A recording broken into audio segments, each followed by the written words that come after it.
manipulation, which some people do, a lot of people do, but claim they don't. Here goes. Manipulation can destroy not only a relationship, but also a person's life. When you have a person that's saying stuff or saying things that's manipulating someone else and it destroys a person's life, they just don't know what they've opened the door to. Don't think that your life is gonna go well and you manipulated or you done what you done to get what you want to get what you want to occur. Mm-mm. Manipulation is a crafty use of the tongue and a self-perpetuating vice. Once manipulators find that craftiness helps them to achieve their objective, they become proud of their smooth operating skills. They will use all kinds of indirect tactics, ranging from guilt trips to portraying themselves as innocent, suffering victims of various circumstances. They may even start to enjoy their ability to influence others in such a manner. Why? I've heard men boast, I can get a woman to do anything. To do anything. While manipulators are subtle and make every attempt to cloak their self-serving motive, they often forget that many people are discerning and have a keen sensitivity to such insincerity. Further, manipulators lose all credibility. credibility. They lose all credibility once people become aware of their propensity to engage in such behavior. People will suspect that they always have ulterior motives and will avoid them like the plague. And I know this fits somebody so well. I ain't calling no name though. I mean, I'm just saying this fits them so well. Some people are bold enough to confront manipulators and to call their motives in question. Jesus did so when his enemies sent spies to him, posing as religious people. Their spies were to manipulate him into speaking against the Roman government. They attempted to flatter him by complimenting his integrity and his impartiality. Then they asked a question they thought would surely be self-incriminating and land him in jail. Is it lawful for us to pay taxes to Caesar or not? But he perceived their craftiness and said to them, why do you test me? He proceeded to explain that they should give to Caesar, the Roman emperor, whatever belonged to him, and to God what was due to him. He refused to be a victim of their manipulation. Further, we never read of Jesus manipulating anybody. He always offered everyone a better way of life, but accepted their decision to pursue another option, even when it was not in their best interest. He gave them free will. It would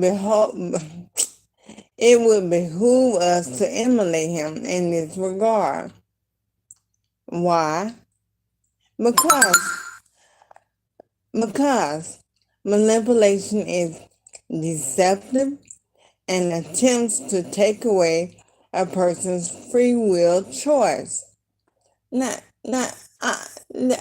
you can't tell me this on sound man, this sounds exactly like God's children must not practice nor tolerate such behavior.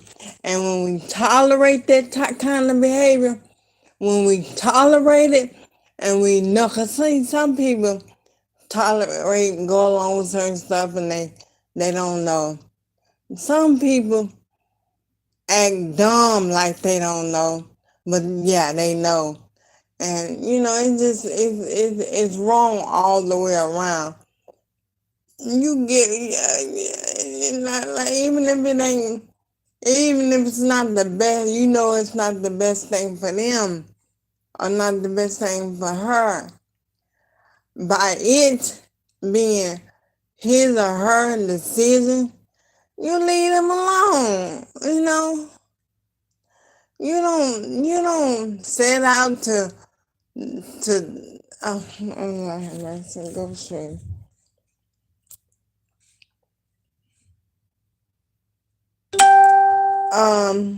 Today's affirmation.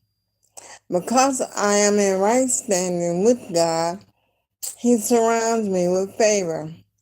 Therefore, I have no need to manipulate anyone for personal gain or advantage.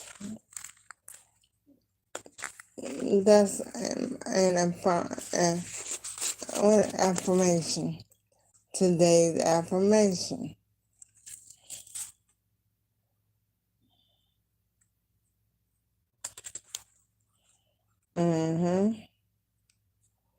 And this is talking about the manipulating tongue. And we know about the story about Delilah and Samson. How Delilah got Samson through manipulation. But it was because Samson had a thing for ungodly women. He was a chosen man of God.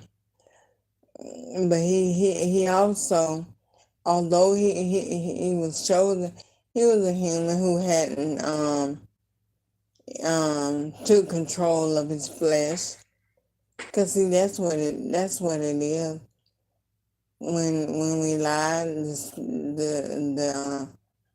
when we lie, when we can't control our flesh, we allow it to. We don't do what it takes to get control of it. We want to say we have control. Oh no, I ain't do that. I ain't gonna do that. But when we're put in a particular situation, we do whatever we say we're not gonna do. But this right here, and like when she called Samson to fall, Samson never ever regained his former glory. He never did. He never. And see, manipulation will destroy you. Manipulation will destroy a person's life. All because I didn't lie. I didn't tell him. I didn't tell her that so and so, whatever. But in a way, you did lie. Cause like they say, when you omit, so when you don't say what you should have said,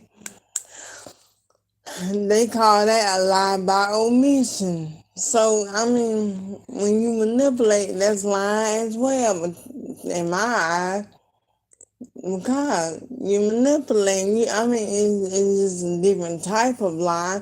You're not straightforward lie.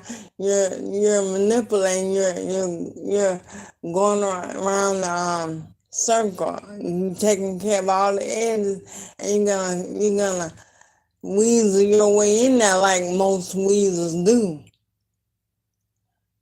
You can see, I mean, it's a long history with you. I mean, there's a long history. But you know what? I know about it. I know. Like I said, while manipulators are very subtle and make every attempt to cloak their self-serving motives, they often forget that a lot of people can discern what they are doing. A lot of people, I mean, then a lot of times you get a person with common sense, a person that's level-headed, a person with common sense, a person can pick up on the manipulation that an individual is doing just like that. You don't fool everybody. I mean, you're not fooling everybody. And then the ones who's on your side, they know what you're doing is wrong. They just ain't bold enough to tell you. You know, they just ain't bold enough to say, you wrong, you wrong, you wrong. You gonna pay for that, you gonna pay for that. They ain't bold enough to say, I'll tell you. Yeah, I'll tell you. Sister Sharita, bye.